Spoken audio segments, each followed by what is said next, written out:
আসসালামু আলাইকুম everyone, welcome back to new lesson with Shafin Ahmed once again. আজকে আমি আপনাদের যে লেসনটা করাতে যাচ্ছি, অ্যান্ড সরি টু সে একটা লং গ্যাপ ছিল। এই গ্যাপটাকে আসলে রোজা ছিল, রোজার কারণে আমি অনেক দিন আসতে পারিনি। সো আজকে থেকে শুরু করছি। সো আশা করি এই নিউ লেসনগুলো আপনাদের অনেক ভালো লাগবে। So let's get started. So আজকে আমি শেখাবো কিছু ফ্রেজেস যেগুলো রান দিয়ে শুরু হয়। সো রানের অনেক ব্যবহার আছে, রানের সাথে অনেক ওয়ার্ড প্রিপোজিশন ইউজ অ্যাড হয়ে আপনি অনেকগুলো অর্থ প্রকাশ করতে পারবেন। আশা করি আপনার আজকে এই লেসনটা করার পর আপনার ইংরেজিটা নতুন করে আরও কিছুটা আপডেট হবে। Sorry got a call. হ্যাঁ, ইটস ওকে। ওকে, এখন আমি যেটা করাতে যাচ্ছি আপনাদেরকে সেটা হলো যে রান ইনটু কোথায় ইউজ করবেন। Run into, I run into my cousin on the bus. Run into মানে টু মিট বাই অ্যাক্সিডেন্ট। আপনি হঠাৎ করে একটা school friend, college friend, university ফ্রেন্ডের সাথে, এটাকে আরেকটা ইংরেজি হলো চান্স মিটিং। তো দেখা হয়ে যাওয়াকে এটা হলো রান ইনটু, হয় না? হঠাৎ করে আপনি রেস্টুরেন্টে আপনার স্কুল ফ্রেন্ডের সাথে দেখা হয়ে গেল, বা একটা আগের অফিসের কলিগের সাথে দেখা হয়ে গেল কোনো হোটেলে, কোনো রেস্টুরেন্টে, কোনো রাস্তায়। সো তখন আপনি কি বলতে পারবেন? Run into. তাহলে কি আবার দেখেন, I run into my cousin on the bus. অথবা বলতে পারেন I ran into my classmate in the market, মানে দেখা হয়ে গিয়েছিল, রানের পাস্ট টেন্স রেইন। অথবা বলতে পারেন I run into my friend sometimes in the university, right? So run into মানে হঠাৎ দেখা হয়ে যাওয়া। তাহলে রান ইনটু প্রেজেন্ট, দেখা হয়ে গিয়েছিল হলে রেন ইনটু বলবেন।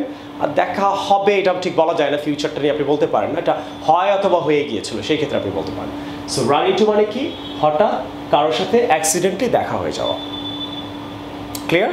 সো আপনি নিজের থেকে আরও 3টা এক্সাম্পল প্র্যাকটিস করতে পারেন যে yesterday in the market I ran into my teacher, মানে আমার টিচারের সাথে দেখা হয়ে গেছিল। Last year in Cox's Bazar I ran into my classmate. So এরকম করে আপনারা 4-5টা সেন্টেন্স পড়েন, ইনশাআল্লাহ আপনি পারবেন। Next, run out of. Run out of মানে টু ইউজ আনটিল ফিনিশড, মানে শেষ হয়ে যাওয়া। যেমন example, we are running out of juice, মানে কোনো কিছু যদি শেষ হয়ে যাচ্ছে আপনি সেখানে বলতে পারেন run out of. Run out of, run out of, কোনো কিছু শেষ হয়ে যাচ্ছে। যেমন আপনি বলতে পারেন যে আমার বাসায় আপনার বাবা বলছে যে চাল, মা বলছে চাল শেষ হয়ে যাচ্ছে, তাহলে we are running out of rice. বা বলতে পারেন যে আমাদের বাসায় কোনো কিছু, মানে আপনার কোথাও কোনো প্রোডাক্ট আছে, আপনি কোনো বিজনেস করেন, ওই প্রোডাক্টটা শেষ হয়ে যাচ্ছে, বসকে জানাচ্ছেন এই প্রোডাক্টটা আরও আনা উচিত। তো রানিং আউট অফ মানে শেষ হয়ে যাওয়া। এরকম হতে পারে আপনি বুক সেল করেন, বলতে পারেন I am running out of books. আপনি ওয়াটার সেল করেন, বলতে পারেন we are running out of water. কোনো কিছু শেষ হয়ে যাচ্ছে, বাসায় হয়তো চিনি আছে, চিনি শেষ হয়ে যাচ্ছে, তাহলে কি we are running out of sugar. So কোনো কিছু শেষ হয়ে যাওয়াকে আপনি কি বলবেন? Run out of. আর যদি শেষ হয়ে গিয়েছিল তাহলে কি বলবেন? Rain out of. আর শেষ হয়ে যাবে তাহলে will run out of. So আপনি টেন্সের ব্যাপারটা অবশ্যই জানেন, আমি খুব অ্যাডভান্স ইংরেজি শেখাচ্ছি। যারা অ্যাডভান্স ইংরেজি জানেন তাদের জন্য এই লেসনটা অনেক উপকৃত হবেন, তারা হয়তো মনে করবেন ওয়াও কিছু শিখলাম। আর প্লিজ এগুলো শেয়ার করবেন, নিচে কমেন্টস করবেন আপনার কেমন লাগছে। আপনাদের ভালো লাগলেও লিখবেন, ভালো না লাগলেও লিখবেন। এইভাবে আমি কিন্তু এই কমেন্টসগুলো পড়ে কিন্তু ইন্সপায়ার হই অথবা শিখি। So you can teach me as well. Next, run behind মানে to not to be on schedule মানে আপনি ঠিক টাইমিং করতে পারছেন না, এটাকে বলা হয় run behind। একটা এক্সাম্পল দেখেন, sorry I'm running a little behind। এর মানে আপনি একটু সময়ের সাথে একটু পিছিয়ে যাচ্ছেন। একটা এক্সাম্পল দিই তাহলে ক্লিয়ার হবে আপনাদের। এক্সাম্পলটা হতে পারে যে আপনার ক্লাস হলো 6টায়, সবাই এসে পড়ছে, আপনি একটা ক্লাসমেটকে ফোন দিয়ে বলতেছেন hello friend I am running a little behind, মানে ঠিক আমি 6টায় আসতে পারবো না, আমার একটু দেরি হয়ে যাবে। রানিং আ লিটল বিহাইন্ড মানে সময়, আপনি স্কেজুলের সাথে আপনি ঠিক টাইমিংটা করতে পারছেন না। Is that clear? তো আপনি যদি কখনো লেট হয় অফিসে, যারা অফিসে জব করেন, ইমেল লেখেন অথবা অ্যাডভান্স ইংলিশ শিখতে চান, তারা এই সেন্টেন্সটা লিখতে পারেন, I am running a little behind. অফিসকে জানা দিতে পারেন আমার আজকে 9টায় আসতে পারছি না, মানে লিটল বিহাইন্ড, আমি পিছিয়ে যাচ্ছি মানে টাইমের সাথে। Sorry boss I am running a little behind, একটা মেসেজ পাঠাতে পারেন, boss I am sorry I am running a little behind. অথবা আপনি কারোর সাথে দেখা করার কথা 11টায়, আপনি 11টায় দেখা করতে পারছেন না, তাহলে কি বলবেন? I am running a little behind, মানে আমরা একটু I am running a little behind for 5 minutes, for 10 minutes। তাহলে সময় একদম এক্স্যাক্ট টাইমের থেকে পিছিয়ে যাওয়া, তার মানে আপনার আরও লেট হয়ে যাবে। This is call running a little behind. তাহলে আমি গতকাল আমার একটু আমি সময় থেকে পিছিয়ে গিয়েছিলাম, দেরি হয়ে গেছে। Yesterday I run A little behind. কালকে হয়তো আমার একটু দেরি হয়ে যাবে, বলতে পারেন tomorrow I will run A little behind. আমি সবসময় দেরি করি, সবসময় আমি আর কি লেজি, লেট হয়ে যায়। Every time, very often I run a little behind. So আশা করি run behind এই ব্যাপারটা আপনি ক্লিয়ার হলেন। নেক্সট আরেকটা আছে, সেটা হলো number 4, run against. Run against, against না against, run against. Run against মানে হলো to be in opposition, to be in opposition মানে কারো বিরুদ্ধে। একটা এক্সাম্পল দিক, আপনি ক্লিয়ার হয়ে যাবেন ইনশাআল্লাহ। I never run against anyone, আমি কারো বিরুদ্ধে কখনো মানে যাই না, কথা বলি না, কিছু করি না। I never run behind any teacher in Bangladesh, আমি কোনো টিচারের বিরুদ্ধে কখনো কিছু বলি না। আমি কিছু এক্সাম্পল দিচ্ছি আপনি বোঝার জন্য। I never run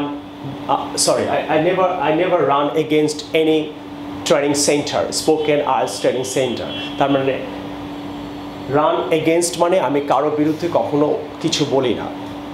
Why should I say? কারণ সবাই খুব ভালো করছে, সবাই কাউকে না কাউকে কিছু শেখাচ্ছে। সো সবাই মিলে আমাদের যত ট্রেনিং সেন্টার আছে, সবাই মিলে কিছু না কিছু আমরা দেশের জন্য করছি, ছেলে মেয়েকে শেখাচ্ছি। সো কেউ হয়তো অনেক ভালো পারছে, কেউ হয়তো একটু কম পারছে, কেউ হয়তো স্লো পারছে। যেমন আমি খুব কম পারছি, এর জন্য আমি খুব ট্রাই করতেছি। সো এর জন্য তার মানে এই না যে আমাকে কিছু বলতে হবে বা কেউ আমাকে কিছু বলবে। আমরা তো সবাই সবাইকে অ্যাপ্রিসিয়েটও করতে পারি, অ্যাপ্রিসিয়েট করার মাধ্যমে সবাই সবার প্রবলেমটা সুন্দর করে বলতে পারি, এখান থেকে সবাই শিখতে পারি। So I never run against any center in my country. I never run against any English teacher in my country. তার মানে আমি কারো বিরুদ্ধে যাই না, বিরুদ্ধে কিছু বলি না, বিরুদ্ধে কিছু করি না। সো আপনাদের এটা করা উচিত। You should never run against anyone. Right? So আপনাকে কেউ কিছু বললো যে ও তো ভালো না, বা ওই ছেলেটা তো ভালো না, ওই মেয়েটা তো ভালো না, বা ওই জায়গাটা তো ভালো না, ওই বিজনেস সেন্টার তো ভালো না, তখন আপনি বলতে পারেন I don't want to run against it. I don't want to run against it মানে আমি এর বিরুদ্ধে কিছু বলতে চাচ্ছি না, বিরুদ্ধে কিছু করতে চাচ্ছি না। So run against. সো আসেন আমরা একবারে চারটা নিয়ে আমি আবার আলোচনা করি। রান ইনটু মানে কারোর সাথে দেখা হয়ে যাওয়া অ্যাক্সিডেন্টলি। রান আউট অফ মানে কোনো কিছু শেষ হয়ে যাচ্ছে, তখন বলতে পারেন I am running out of water, anything it can be. Run behind মানে পিছিয়ে যাওয়া, মানে সময়ের সাথে আপনি টাইমিং করতে পারছেন না। রান এগেইনস্ট মানে কারো বিরুদ্ধে যাওয়া, কিছুর বিরুদ্ধে যাওয়া, কিছু বলার বিরুদ্ধে, কিছু করার বিরুদ্ধে যাওয়া। আশা করি লেসনটা ভালো লাগলো। আর আপনাদের যদি লেসনটা ভালো লাগে অবশ্যই শেয়ার করবেন, অবশ্যই এগুলো শেয়ার করবেন। বাংলাদেশে অনেক মানুষ আছে যারা ইংরেজি শিখতে পারছে না, টাকার কারণে হোক, সময়ের কারণে হোক, তারা যেন ঘরে বসে এটা শিখতে পারে। প্লিজ ফেসবুকে এটা শেয়ার করবেন। আর সেকেন্ড হলো আমি লাইভে সপ্তাহে 2 দিন ক্লাস করাই আমার ফেসবুকে, শাফিন আহমেদ। আমার বই হাতে এই ছবিটা আছে। Sorry, what is the book? Can I have the book? আমার একটা ছোটো বই আছে। সো এই বই অবস্থায় আপনি এই ছবিটা আপনি করতে পারেন। এইটাই আমার আসলে 2-3টা আইডিয়া আছে। সো আমার 5000 অলরেডি ফ্রেন্ডস হয়ে গেছে, এই জন্য অনেকে অ্যাড হতে পারবেন না, বাট ফলোয়ার হতে পারেন। সো আপনারা অ্যাড হতে পারেন, অ্যাড হয়ে আপনি ইচ্ছা করে লাইভেও ক্লাসগুলো করতে পারেন। সো আশা করি লেসনটা ভালো লাগলো। অ্যান্ড যদি ভালো লেগে থাকে সবাই কমেন্ট করতে ভুলবেন না, শেয়ার করতে ভুলবেন না। Thank you very much every single person.